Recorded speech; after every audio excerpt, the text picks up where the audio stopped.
Hello guys, what's up? This is Becca here, and today we are doing a quick 10-minute recovery. So all you're gonna need is a small space to get your body moving. 10 minutes, we start right out of the gate. So let's all roll the shoulders up and around to the back. Take your time. Present your chest to the sky, and then reverse it. We're gonna do a little variation of this. I want you to think swim, swim, swim. Just keep swimming. One more time. Now, bring both arms out in front and rotate your left arm behind you. Bring it back to center and switch sides. We're just gonna allow rotation through the upper body. I've got a soft bend in my knees, but I'm gonna try to keep the knees streamlined over the toes as much as possible. Do this one more time with a sort of straight pull back. And then I want you to add that sort of breaststroke or backstroke action here. So we're gonna do a big breaststroke back and front. Same thing, second side. So again, just shoulder mobilization here. Let's just do one more all the way through. And I like to follow my hand just to find that natural corkscrew. Fingers interlace, press your palms up to the sky, take a lean over to your left. Same thing, up and over to your right. And as you come back to the center, I want you to push forward, step your left foot back, round your spine. Stretch up to the sky, take that same lean. Little side body twists, or side body tilt, I should say. And then we'll do the other side. So with a little step back, tiny lunge, drop the shoulders. Let's just continue with our lunges. Round the spine, try to look at your knee. Reach up and press. Let's do that again. So one more time here, stepping side to side. So we're getting a little bit of shoulder heat happening here, but we're gonna let that go in just a second. Let's release the arms down and forward fold. Drop your head and pump your knees. So I want you to just feel one hip sort of pulling back a little more than the other.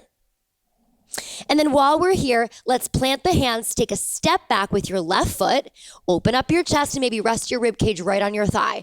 Hips are nice and long. Step your foot forward and hinge. We're coming into our split stance. Step back into your lunge. And then I want you to take a big step forward and fold. Roll up, arms to the sky. Take that body roll down and again, pump your knees. From side to side, head is heavy. So now we're gonna press our weight into left foot and take a big step back with the right. So landing into that nice low lunge, pause here. Good. Step in a little bit, turn your foot out, come into your split stance. And then again, take a big step back into your lunge. We'll press off the back foot, step forward and fold. Roll up. Step your feet a bit wider. Stretch your arms to the sky. I want you to tilt down to your left side and open up your right. Reach up to the sky. Same thing on the other direction. So we're allowing, again, a little side body reach. Maybe you're aiming for your heel, maybe the back of the knee. Let's do that one more time. Shoulders keep pressing down.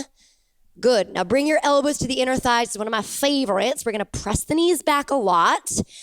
And just pause here. I want you to stay for about 3 or 4 breaths. Keep that resistance pretty solid. So we're really actively pressing the knees away from us. Okay, your heels are grounded quite a bit. We'll stay here for another 2 or 3 breaths.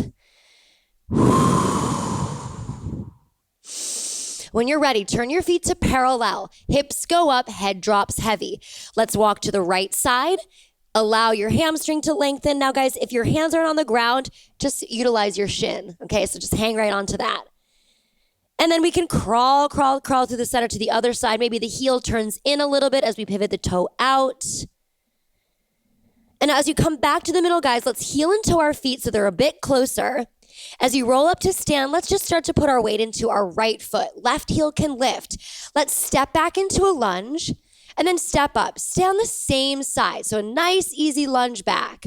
2 more times. Stay light on your foot, but ground that front foot a lot. 1 more. Now I want you to take your lunge, stay here, and just twist. Come back to the center, stand it up.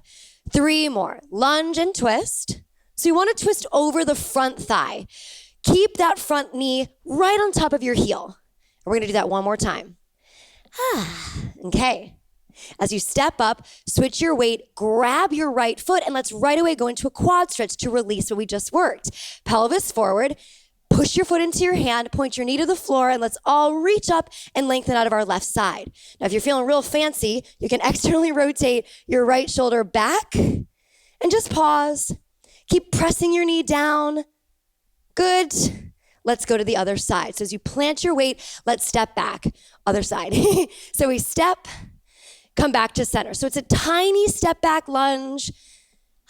So it's almost like your foot barely wants to touch the floor, and we lightly tap back to the middle.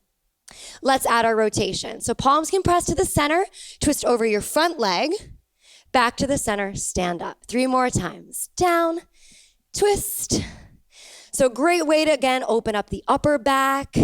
So maybe your head goes with your shoulders. 1 more time like this. Take your twist. As you come back to the center right away, let's switch our weight. Grab the opposite foot. So the knee is pressing down, pelvis is pulling forward, opposite arm is reaching up. And again, if you're feeling fancy on the second side, you can take that external rotation with your shoulder.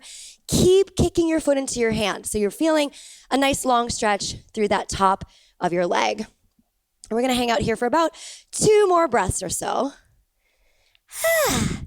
So we do a lot of lateral movements on our board. Let's see what happens when we infiltrate them into a non-board situation. So I want you to actually open up your feet pretty wide with your toes facing front. Drop your weight down into your right hip. Stand all the way up to the center pelvis forward. We're gonna take this from side to side a few times. Think about maybe bringing the elbow to the outside of the knee, but all the while you're gonna keep your feet pretty evenly pressed into the floor. Let's do this a couple more times side to side.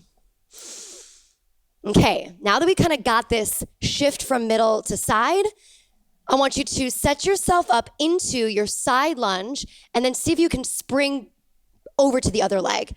So we're gonna find that same wide, push off the foot, center. Just 2 more. 1 more time. Okay, now as you step wide again, let's do the same thing. We drop into our lunge, push off the foot, make your way over to standing. So that left leg's gonna stay straight the whole way through. 2 more, and 1 more here. Okay, so I want you guys to roll down into a forward fold. And if you've done recovery with me in the past, we're gonna revisit our pigeon pose, right? So let's all bring our right foot forward. This is really, really great for outer hips. As you send your back leg away from you, try to keep your hips square to the floor. This may feel uncomfortable. In a way, you can always prop up your right booty cheek with a blanket, a towel, if you've got a yoga block handy. Set yourself up so that you can really think about squaring your hips. All I ask is you keep that front foot pretty flexed and shoot long through your back foot. Okay, you can stay totally upright like this, or you can make your way down to your elbows. And if it feels really good and you want to take it a little lower, you can maybe stack your arms and rest your forehead onto your forearms. So everybody, let's just take 3 full breaths. Really let your body melt into the ground. Really feel the back leg growing long. We want to relax our hips and our glutes. Let's all take another breath here. Now make your way back up the way that you came. If you're all the way down, just find those levels. Take a second. And now we can swing the back leg around and go right to the other side. So just a little shimmy to switch it back. Back leg is long. Let's now prop ourselves up so we're really square in that hip. You might notice one hip has a little more leverage than the other. Again, I mention this all the time. It's totally normal. We all tend to have dominant side, and those imbalances are what make us human. So we want to keep our left foot flexed a lot. So I personally like to stay upright. This just gives me an opportunity to really get into the hip that's pressing down towards the floor. So you guys can stay upright, or you can melt down to your elbows.